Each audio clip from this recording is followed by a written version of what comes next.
Assalamualaikum student, this is class 7 subject social science part history. Topic जो है tribes, nomads and settled community. इन पे हमने पहले भी बात की है कि ट्राइब्स क्या होते हैं, कबीले क्या होते हैं, खाना बदोश ज़िंदगी क्या होती है और सेटल्ड कम्युनिटी क्या होती है, बंदोबस्ती ज़िंदगियाँ क्या होती हैं जो एक जगह पे रहती हैं। तो ये सब लोग अब अपने पेशे की वजह से अलग अलग जुड़े हुए हैं।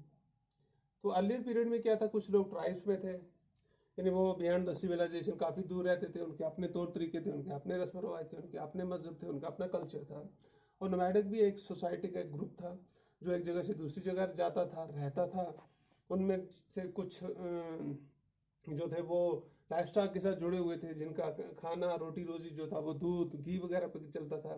वो लोग एक जगह पे नहीं रहते थे।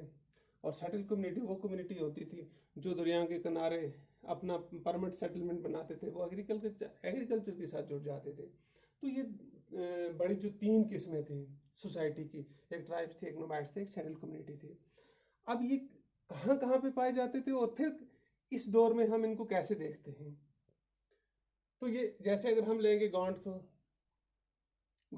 और अहोम्स, ये 2 बड़े ट्राइब थे।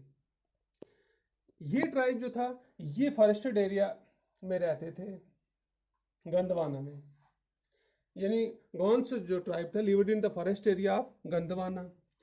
फिर क्या हुआ, दिस ट्राइब जो है ये डिवाइडेड इनटू पार्ट काल कर, ये मजीद आगे जब बढ़ता गया ये डिवाइड हो गया। इसके आप अपने घर बन के हर एक घर को कंट्रोल करता था by specific Gond clan.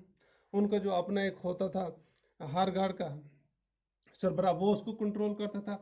Each घर divided into unit of 84 village called 84। तो हर घर जो था वो 84 गांव पे उसको उन्होंने मुश्तमिल कर दिया था, उसको 84 बोलते थे। तो अहोम्स जो थे दूसरा बड़ा ट्राइब था, ये माइग्रेट हुआ था फ्रॉम म्यांमार प्रेजेंट।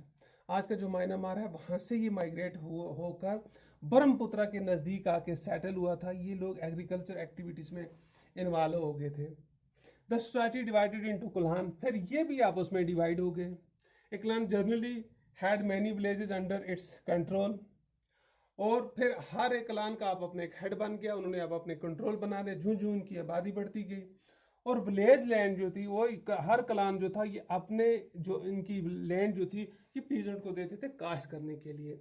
यानी ये अहोम्स थे, ये म्यांमार से माइग्रेटेड होकर ब्रह्मपुत्र के नज़दीक आगे बसना शुरू कर दिया।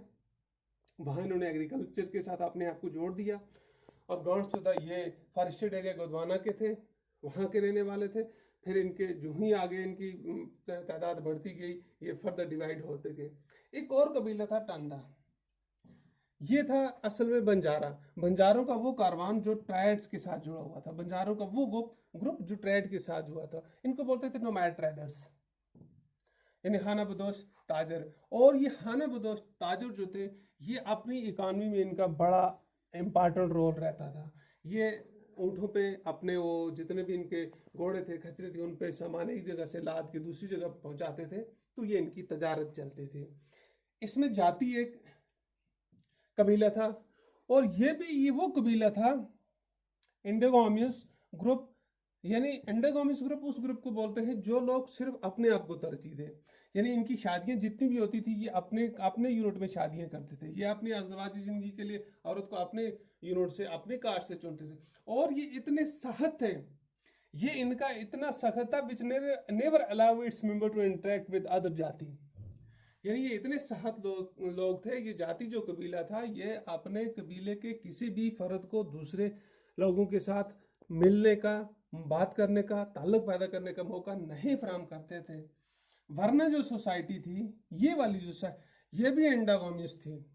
ये भी वो ग्रुप था जो सिर्फ अपने आप को तरजीह देते थे, अपने अपने खानदान में शादी करते थे, अपने लोगों को सपोर्ट करते थे, अपने कल्चर को सपोर्ट करते थे, अपने रिलीजन को सपोर्ट करते थे। और ये लोग जो थे ये नाउन बाई इट्स ऑक्यूपेशन, इनका काम था ये मुख्तलिफ पेशे अख्तियार करते थे। इनमें लेबर भी था, इनका एक पेशा लेबर भी था, और दूसरा जो था ये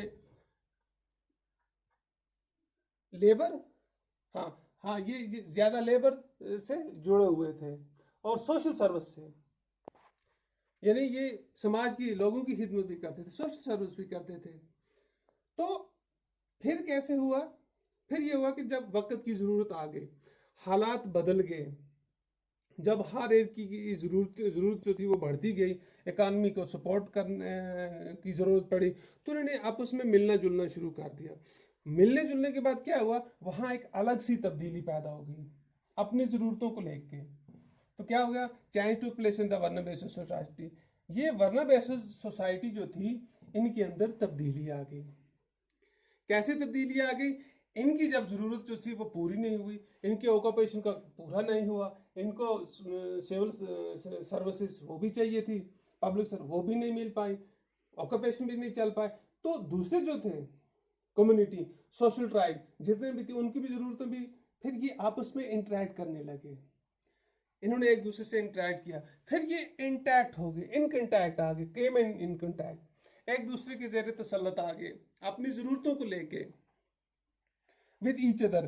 तो इस तरह से इनके अंदर तब्दीलियां आनी शुरू होगी और एक नई सोसाइटी का वजूद में आना शुरू हो गया, अपनी ज़रूरतों को, अपनी मजबूरी को देखते हुए। तो उसके बाद क्या हुआ, जब तब्दीलियां आई, many tribal merged with caste basis society.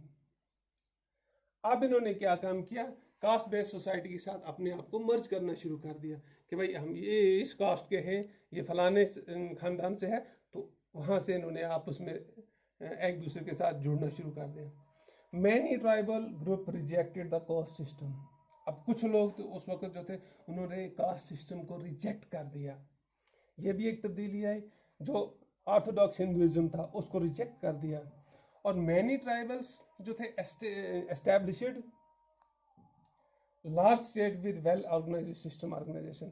कुछ कबीले जो थे, उन्होंने अपनी बड़ी बड़ी स्टेट बना दी, अपनी बड़ी बड़ी हुकूमतें बना दी, उनके अंदर अच्छा इंतज़ाम शुरू कर दिया, इंतज़ामिया अच्छे तरीके से वहाँ पे काम करने लगी, वो लोगों को संभालने लगे, लोगों के वेलफेयर के लिए काम करने लगे।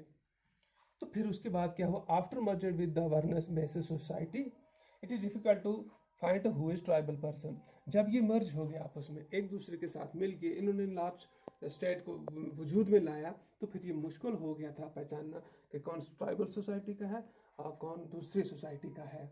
तो ये थी चंद मालूमात ट्राइब्स एंड शटल कम्युनिटी के मुतालिक। Thank you.